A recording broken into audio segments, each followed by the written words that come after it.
আসসালামু আলাইকুম। মামলা জটে আটকে আছে পদোন্নতি ও অর্ধ লাখ শিক্ষক নিয়োগ। বিস্তারিত জানতে সম্পূর্ণ ভিডিওটি মনোযোগ সহকারে দেখুন। 32,000 সরকারি প্রাথমিক স্কুলে প্রধান শিক্ষক নেই, যা প্রাথমিক শিক্ষা ব্যবস্থাকে মারাত্মকভাবে ব্যাহত করছে। গণশিক্ষা উপদেষ্টা। বিস্তারিত জানতে সম্পূর্ণ ভিডিওটি মনোযোগ সহকারে দেখুন। মামলা জটের কারণে আটকে আছে সরকারি প্রাইমারি স্কুলের পদোন্নতি ও অর্ধ লাখ শিক্ষক নিয়োগ। বর্তমানে দেশের 32,000 সরকারি প্রাইমারি স্কুলে প্রধান শিক্ষক নেই, ভারপ্রাপ্ত দিয়ে চলছে কার্যক্রম।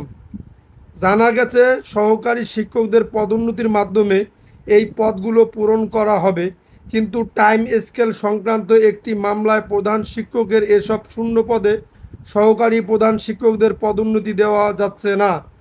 আবার শূন্য এসব পদে সহকারী শিক্ষকদের পদোন্নতি না হওয়ায় সমসংখ্যক পদে সহকারী শিক্ষকও নিয়োগ দেওয়া সম্ভব হচ্ছে না। বর্তমানে প্রাথমিক বিদ্যালয়গুলোয় সহকারী শিক্ষকদের পদ শূন্য রয়েছে 8,046টি। এছাড়া সঙ্গীত ও শারীরিক শিক্ষা বিষয়ের জন্য 5,166 সহকারী শিক্ষক নিয়োগ দেওয়ার কথা থাকলেও এখনও দেওয়া হয়নি। সব মিলিয়ে প্রায় অর্ধ লাখ সহকারী শিক্ষক নিয়োগ আটকে আছে মামলা জটের কারণে। এতে পাঠদান ব্যাহত হচ্ছে। 2013 সালে জাতীয়করণ করা সরকারি প্রাথমিক বিদ্যালয়ে 48,270 জন শিক্ষকের মধ্যে প্রায় 25,000 অবসরে গেছেন। এর মধ্যে অনেকে অবসর ভাতা তুলে নিয়েছেন। এই পরিস্থিতিতে অর্থ মন্ত্রণালয় 2020 সালের 12ই আগস্ট এক আদেশে দুটি টাইম স্কেল বাতিল করে অতিরিক্ত অর্থ ফেরত নেওয়ার নির্দেশনা দেয়। সরকারের এই আদেশ প্রত্যাখ্যান করে অবসরে যাওয়া শিক্ষকদের পক্ষে হাইকোর্টে দায়ের করা হয় রিট আবেদন। হাইকোর্ট রিটকারীদের পক্ষে রায় দেন, কিন্তু হাইকোর্টের রিটের বিরুদ্ধে সরকার আপিল করে। আপিল শেষ না হওয়ায় অবসরে যাওয়া শিক্ষকরা তাদের পাওনা উত্তোলন করতে পারছেন না। একই সঙ্গে আটকে গেছে প্রধান শিক্ষক পদে পদোন্নতি। প্রাথমিক শিক্ষক সমিতির নেতারা বলেন, হাইকোর্টের রায়ের পর সরকার আপিল না করলে শিক্ষকদের ভোগান্তি থাকতো না। সরকার এই রিটে জিততে পারবে না জেনেও আপিল করেছে। ফলে অবসরে যাওয়া অনেক শিক্ষক মারা গেলেও তার পরিবার অবসরের অর্থ তুলতে পারছে না। অন্যদিকে একই কারণে পদোন্নতি না দিতে পারায় সহকারী শিক্ষকদের 32,000 পদ শূন্য হয়নি, ফলে এসব পদে নিয়োগও দেওয়া যায়নি। সব মিলিয়ে প্রাথমিক শিক্ষা ক্ষতিগ্রস্ত হচ্ছে। মামলা জট নিরসন করে এই সমস্যার দ্রুত সমাধান করার জন্য বর্তমান সরকারের প্রতি আহ্বান জানিয়ে শিক্ষক নেতারা বলেন, আদালতের আপিলের রায়ের ওপর নির্ভর করছে সব সিদ্ধান্ত।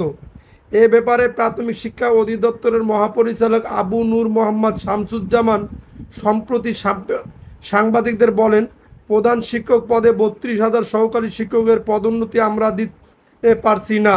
মামলার কারণে পদোন্নতি আটকে আছে। প্রধান শিক্ষক পদে পদোন্নতি দিতে পারলে 32,000 সহকারী শিক্ষক পদ শূন্য হতো এবং আমরা তখন ওই পদে সহকারী শিক্ষক নিয়োগ দিতে পারতাম। এ ব্যাপারে অধিদপ্তর আন্তরিকভাবে বলে জানান তিনি। সূত্র জানায়, সরকারি প্রাথমিক বিদ্যালয়ে প্রায় অর্ধ লাখ সহকারী শিক্ষক নিয়োগে নতুন বিধিমালা তৈরি করেছে সরকার। এই বিধিমালায় নারী ও পোষ্য কোটা বাতিল করা হয়েছে। বিষয়টি নিয়ে প্রশাসন এবং আইন মন্ত্রণালয়ের লেজিসলেটিভ বিভাগের মতামতের অপেক্ষায় রয়েছে অধিদপ্তর। নতুন বিধিমালা সংক্রান্ত মতামত পাওয়ার পর কোটা বাতিল সংক্রান্ত পরিপত্র জারি করা হবে। এ পরিপত্র জারি না হওয়া পর্যন্ত প্রাথমিকের শিক্ষক নিয়োগের বিজ্ঞপ্তি জারি করা হবে না। বর্তমানে সরকারি প্রাথমিক বিদ্যালয়ের সহকারী শিক্ষক নিয়োগ বিধিমালা 2019 অনুযায়ী শিক্ষক নিয়োগের কার্যক্রম পরিচালনা করা হয়।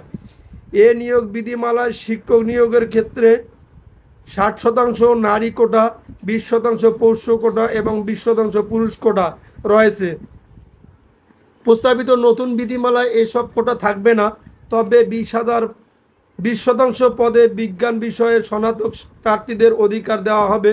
যদিও প্রস্তাবিত নিয়োগ বিধিমালাটিও চূড়ান্ত হয়নি। জনপ্রশাসন মন্ত্রণালয়ের সর্বশেষ চাকরির প্রজ্ঞাপন অনুযায়ী সরকারি, আধা সরকারি ও স্বায়ত্তশাসিত প্রতিষ্ঠানের চাকরির সব গ্রেডে 93% মেধার ভিত্তিতে নিয়োগ হবে, বাকি 7% নিয়োগ হবে কোটার ভিত্তিতে।